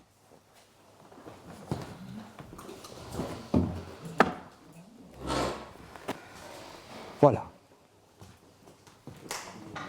Moi, je voulais que vous nous redisiez, alors je ne sais pas si c'est possible, la phrase de Joel Goldsmith. Oui. Ne peut rentrer dans la conscience. Nul ne peut entrer dans ma conscience qui a besoin d'être pardonné.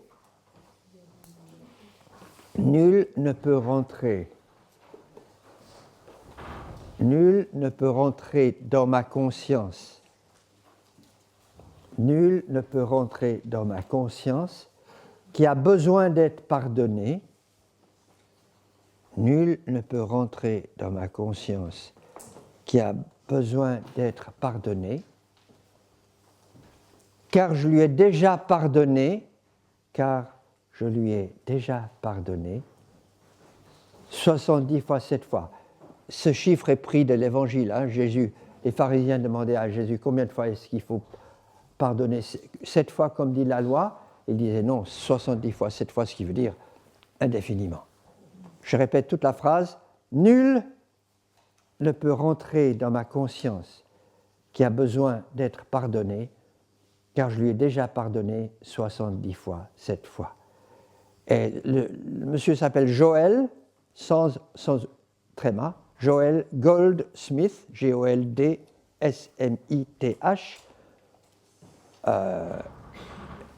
Et vous tapez sur Google Joel Goldsmith, mystique américain, et puis vous trouverez sur des références, tomberez sur des références. Il y a beaucoup d'exposés oraux, pas visuels de lui, puisqu'il est mort en 74, je crois, sur YouTube, pour ceux qui comprennent l'anglais. Il y a des messages, des textes de lui, des conférences de lui en anglais. Autre question? Oui. J'ai pas une question, j'ai juste une. Oui. Je sais pas comment dire, je suis très émue, j'étais extrêmement touchée. Je crois que mon cœur a un peu éclaté aussi. Je crois qu'il y a une autre douche du cœur que j'ai reçue aujourd'hui. Dans la première partie de votre conférence. Ta conférence. De ta conférence. Voilà. Ok. On se tutoie tous ici. Il y a une. Ouais, ok, ça cette ouverture au monde, cette ouverture à cet amour entier par tous, cette union, enfin, tout ce que tu as dit, j'arriverai plus à le dire. Et moi, ça a ouvert en moi quelque chose qui est là et avec lequel je ne me sens pas toujours très à l'aise. Et ça, pour moi, ça a donné comme un droit d'être à l'intérieur. Et ça me touche énormément. Donc, merci beaucoup pour ce cadeau.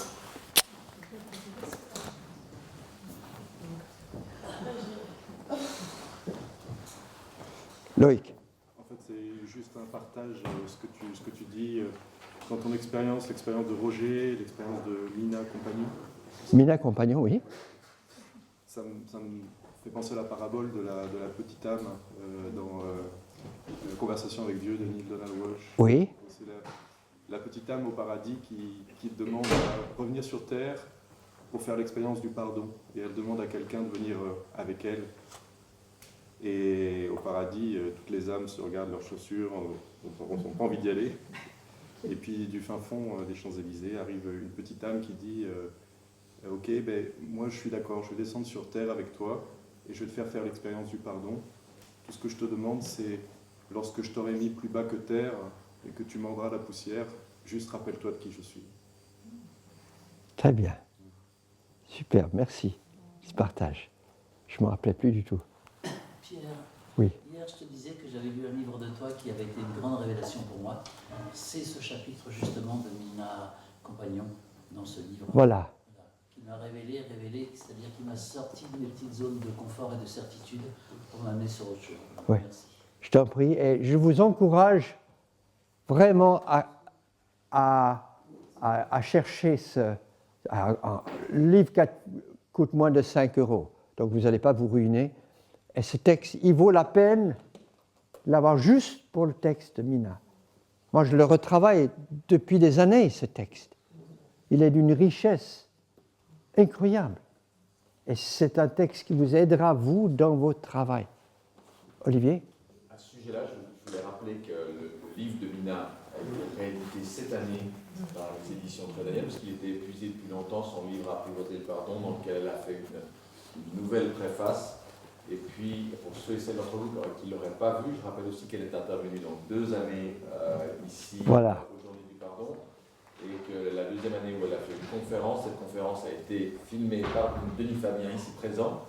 Et donc, vous pouvez regarder ce témoignage, ce partage de Mina Compagnon sur la chaîne YouTube de l'API. C'est une belle conférence qu'elle nous a faite ici, qui dure, je crois, 1 heure. Parfait. Merci, Olivier, d'avoir précisé ça. C'est vraiment une femme absolument exceptionnelle et rayonnante.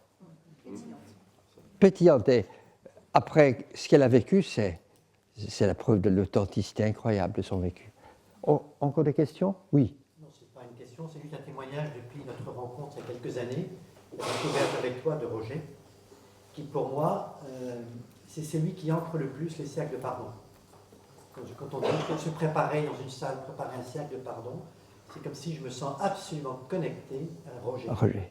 Au point que des personnes m'ont dit, mais est-ce que tu l'as rencontré ? Je dis, je l'ai rencontré à travers Pierre. Voilà. J'ai eu la chance de t'accueillir plusieurs fois à Paris autour de Roger, prochainement ici en Espagne. Et je me dis, quel cadeau. Et pour moi, c'est vraiment celui qui permet de s'aligner, de s'ancrer. Et là, rien ne peut partir de travers. Tout est aligné. Ben, c'est lui qui m'a tenu debout dans mes 3 années de misère, de vallée de l'ombre de la mort, vraiment. C'est son exemple et de continuer à écrire avec lui et de sentir cette force. Qui étais-je pour lâcher le morceau quand j'ai le privilège d'avoir un frère comme celui-là ? Est-ce qu'il y a un moyen qu'on lui réponde, puisqu'il nous a écrit personnellement, tu dis ? Alors, il serait très touché. Le plus simple, on avait 2 sites sur lui qu'on a dû éliminer, que notre avocat nous a demandé d'annuler parce que après que la Cour suprême lui a accordé le droit d'un nouveau procès en 2012, donc il est sorti du couloir de la mort, il a été dans une autre prison à Houston. Et Houston, le comté de Houston, où il serait de Harris County, mais c'est la ville de Houston, est le comté américain qui envoie le plus de gens à la peine de mort, plus que n'importe quel autre État américain. Un seul comté, en dehors de l'État du Texas, qui envoie environ 35 à 40% de toutes les mises à mort des États-Unis sont au Texas. Et alors, j'ai oublié. Pour pour lui écrire. Ah oui, oui, oui. Alors, on a dû annuler le site où il y avait les adresses et tout, parce que le procureur, donc tous ceux de ce comté qui ont eu droit à un nouveau procès, tous ont été condamnés à mort, sauf un. Alors notre avocat n'était pas très chaud pour un nouveau procès, et surtout, le procureur avait utilisé et déformé les propos sur le site de défenseur d'un des condamnés à mort pour le faire recondamner à mort. Alors notre avocat nous a dit supprimer tout. Et puis maintenant, donc il a négocié ce nouvel accord. Il n'est plus condamné à mort, mais il a la prison à vie avec la possibilité de sursis dans 20 ans. Donc il sortirait à 72 ans après 50 ans de prison pour un crime qu'il n'a pas commis. Alors, il y a pour l'adresse le nouveau livre de Roger qui sort prochainement aura son adresse. Sinon, tu m'envoies un mail. Et je pense que tout le monde a mon mail. Mon mail, c'est pierre@vivreautrement.ch. Pierre@. Oui, on peut peut-être, pour ce message que Roger nous a envoyé pour nous, on peut peut-être centraliser les mots que vous auriez envie de lui envoyer, puis on se le renverra. Voilà. Mais si vous pouvez écrire en anglais, s'il vous plaît, parce que si je reçois 15 messages en français, traduire tout ça, vraiment, j'ai déjà des journées de 17 heures, alors je préfère ne pas avoir à faire ce travail. Alors, si vous écrivez à Roger, s'il vous plaît, en anglais.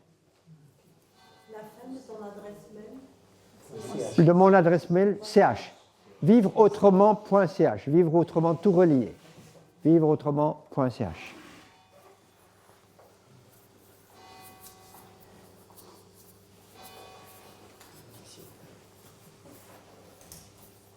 Voilà. J'entends sonner l'heure fatidique. En tout cas, un immense merci Pierre pour cette intervention qui te ressemble tellement.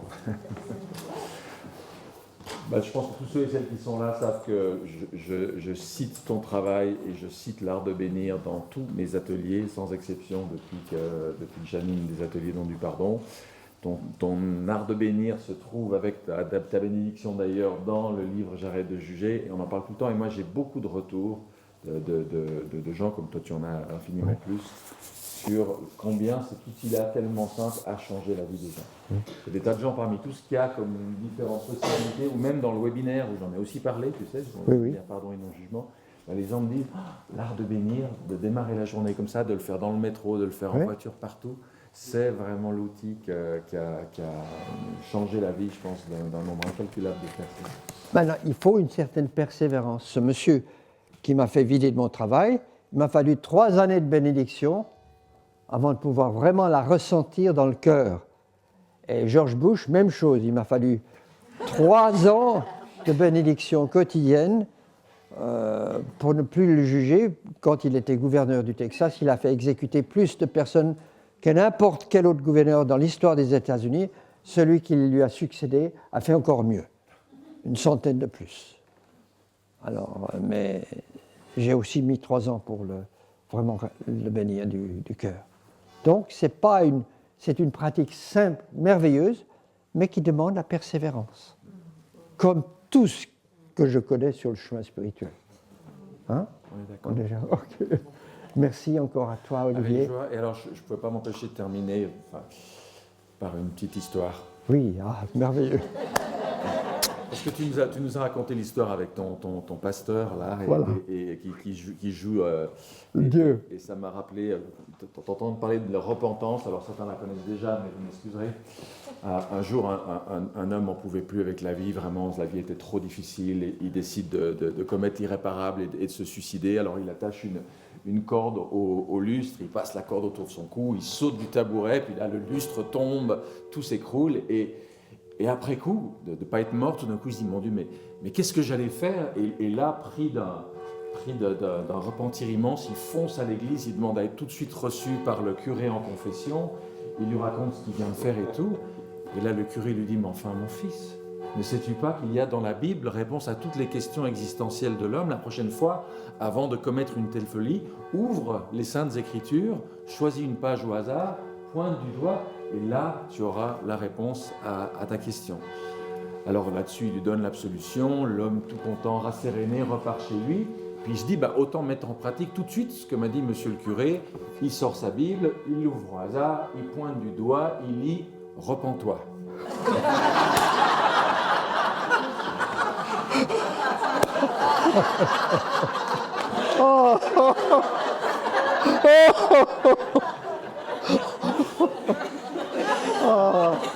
Vraiment. Superbe. Voilà comment on termine un week-end sur le pardon. Mais le pardon, ça doit se faire dans la joie. Non, pas ça doit. Ça peut se faire dans la joie. Parce que c'est un cadeau que nous faisons à nous-mêmes. Tout à fait. Merci. Et Mina, d'ailleurs, Mina Compagnon, ce qui est extraordinaire quand on rencontre cette grande dame, c'est qu'elle c'est une incarnation de la joie. On voit des gens qui ont fait un chemin de pardon et qui dégagent beaucoup de bonté ou qui dégagent de la gratitude, mais Voilà. Mina, c'est la joie. Oui. Et ce qui est ouais. extraordinaire, c'est de l'entendre dire, elle a participé un jour à un congrès, et elle expliquait ce chemin qu'elle a fait et comment aujourd'hui, non seulement elle a plus de culpabilité, plus de douleur, de souffrance par rapport à la mort de ses enfants, de son mari, etc., mais comment elle vit justement dans la gratitude, la joie. Et elle avait à côté d'elle un psychiatre.